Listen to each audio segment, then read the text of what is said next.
Bismillahirrahmanirrahim. Assalamualaikum warahmatullahi wabarakatuh. Perkenalkan, nama saya Sylvia Witri. Saya berasal dari Pasca Sarjana UIN Sunan Kalijaga, Yogyakarta, jurusan Manajemen Pendidikan Islam.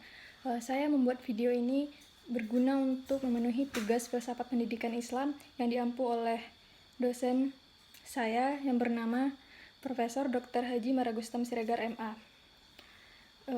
Baiklah, saya di sini akan menjelaskan tentang isi makalah saya yang berjudul Analisis Filosof Pemikiran Ikhwanus Shafa tentang Pendidikan dan Relevansinya dengan Dunia Kontemporer. Sebelum saya menjelaskan isi makalah saya, terlebih dahulu saya akan menjelaskan biografi dari dosen pengampu saya, yaitu Prof. Maragustam Siregar. Nama lengkap Prof. Mara ini yaitu Profesor Dr. Haji Maragustam Siregar, MA. Beliau lahir di Tapanuli Selatan, Sumatera Utara, yaitu tanggal 1 Oktober 1959. Beliau meraih gelar Sarjana S1 pada Fakultas Tarbiyah IAIN Sunan Kalijaga, Yogyakarta, itu pada tahun 1986. Jurusan Bahasa Arab. Kemudian S2 dan S3-nya dari Universitas Islam Negeri Yogyakarta juga, yaitu konsentrasi pendidikan Islam.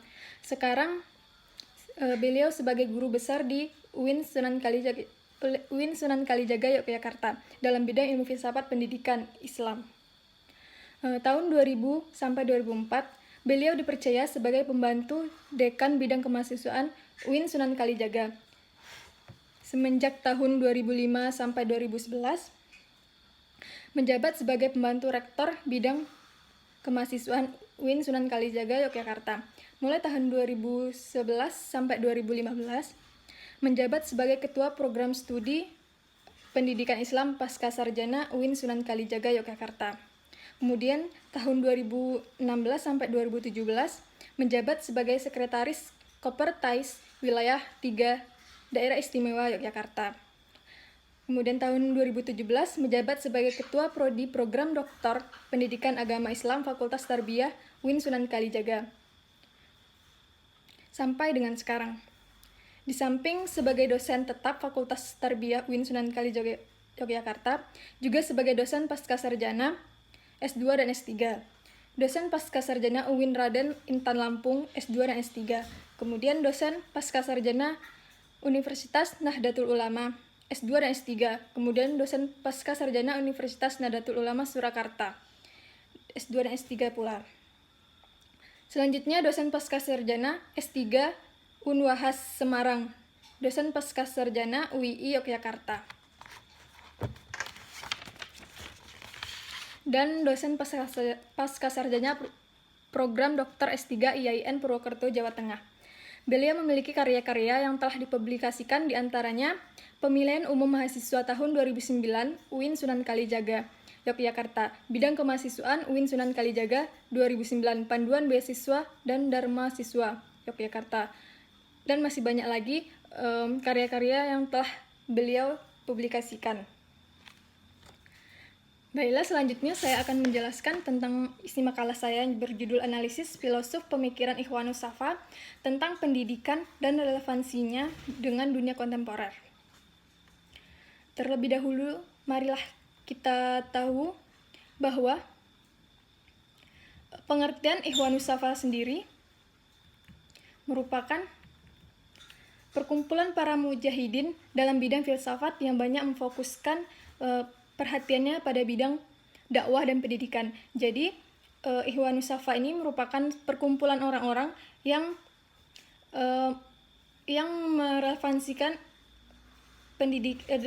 merelevansikan pemikirannya tentang pendidikan. Kemudian, sesuai dengan namanya, Al-Shafa, Ikhwanus Al-Shafa berarti persaudaraan yang suci dan bersih. Maka asas utama perkumpulan ini adalah persaudaraan, dilakukan secara tulus ikhlas, kesetiakawanan yang suci murni, serta saling menasehati antara sesama anggota dalam menuju ridho ilahi. Pada akhir khalifah ini dituduh ateis. Kenapa demikian? Karena mereka berpikiran bebas keluar dari agama filsafat disamakan dengan kekafiran. Banyak di antara mereka mendapat hukuman badan, tapi tidak ada yang mendapat hukuman mati seperti dialami oleh Socrates dan Calvin. Banyak juga kritik-kritik tajam yang dilontarkan kepada Al-Ma'mum, Khalifah Abbasiyah keempat. Kenapa demikian? Karena disebabkan dialah yang menjadi sebab terjadinya penterjemah filsafat ke dalam bahasa Arab. Karena kecaman-kecaman semakin memuncak dan tindakan penguasa semakin keras kepada filsafat, maka ahli filsafat terpaksa bersembunyi dan dalam mempelajari dan mengembangkannya.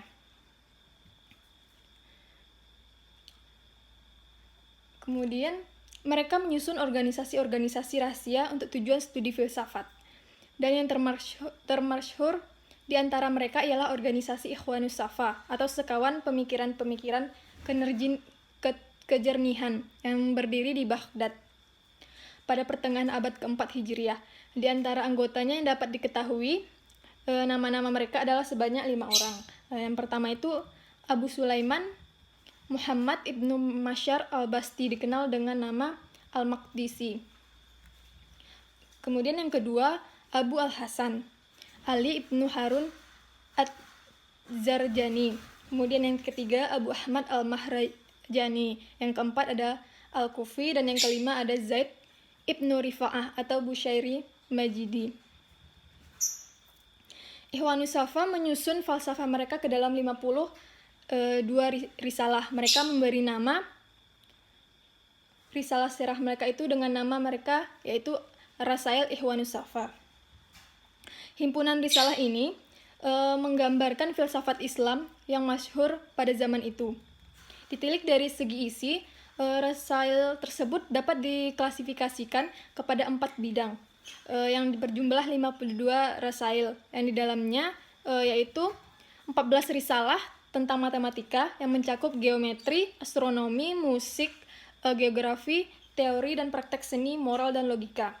Kemudian 17 risalah tentang fisika dan ilmu alam, meliputi genealogi, mineralogi, botani, hidup dan matinya alam, senang dan sakitnya alam, keterbatasan manusia dan kemampuan kesadaran.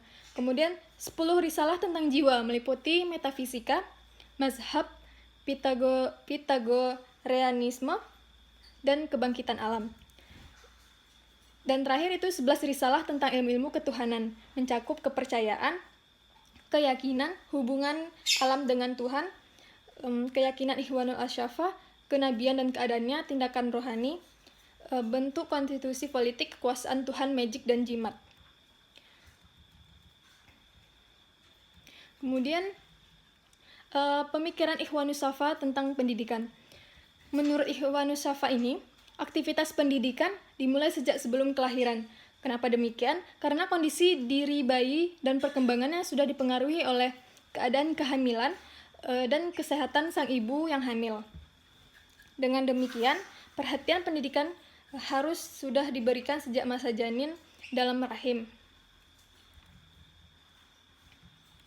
Kemudian, Bushairi Majidi menjelaskan bahwa beberapa contoh pikiran mereka mengenai pendidikan dan pengajaran masih relevan dengan pendidikan modern sekarang.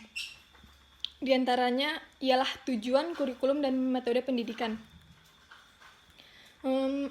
Mengenai tujuan pendidikan sendiri, mereka lebih mengetahui bahwa tujuan pendidikan haruslah dikaitkan dengan keagamaan. Jadi, pendidikan itu harus ada unsur-unsur agamanya. Kemudian mengenai kurikulum pendidikan tingkat akademis, mereka berpendapat agar dalam kurikulum tersebut mencakup logika, filsafat, ilmu jiwa, pengkajian kitab agama samawi, kenabian, ilmu syariat, dan ilmu-ilmu pasti. Kemudian mengenai metode pengajaran, mereka mengemukakan prinsip, yaitu mengajar dari hal yang konkret kepada abstrak. Berkata Ikhwanus Safa dalam rasailnya, seharusnya orang yang akan mempelajari dasar-dasar segala yang ada, atau maujudat, ialah agar mengetahui dasar-dasar itu menurut hakikatnya. Maka pertama-tama supaya dia mempelajari dasar-dasar menurut hakikatnya, maka pertama-tama supaya dia mempelajari dasar-dasar segala yang konkret yang dapat diraba. Dengan demikian, akan terbuka pikirannya dan menjadi kuat untuk mempelajari segala hal yang abstrak. Kemudian perbedaan bakat individual dan sebab-sebabnya.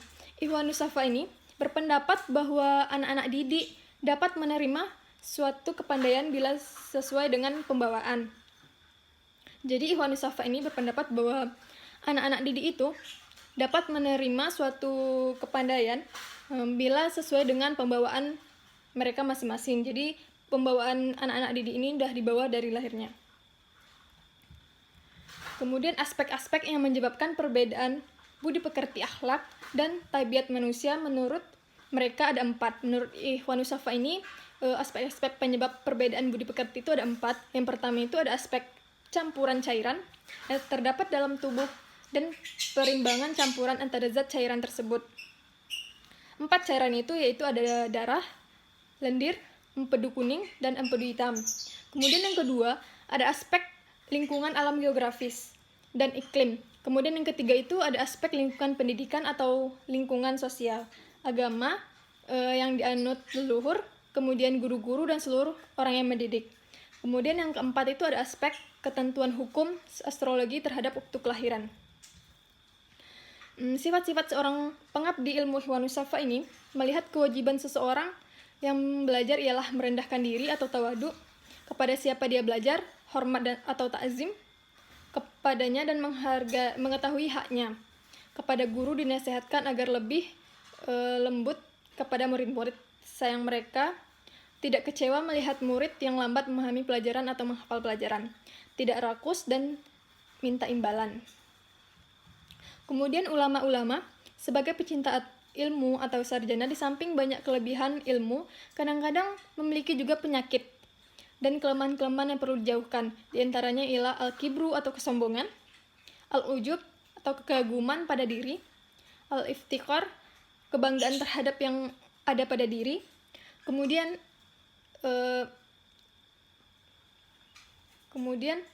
di antara penyakit ulama lainnya ialah banyak menimbulkan pertentangan, perdebatan, fanatik, permusuhan, kebencian di antara mereka.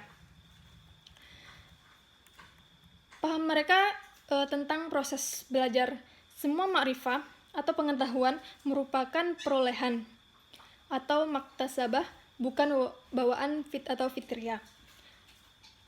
Jadi pengertian dasar ma'rifah ba'diyah ini seperti pernyataan seluruh adalah lebih besar dari bagian-bagiannya, semata-mata tanggapan-tanggapan indrawi pada bagian-bagian yang terhimpun lewat panca indera. Kemudian jika semua ma'rifah atau ilmu itu adalah perolehan, bagaimana memperolehnya? Bagaimana kita cara memperoleh ma'rifah atau ilmu tersebut?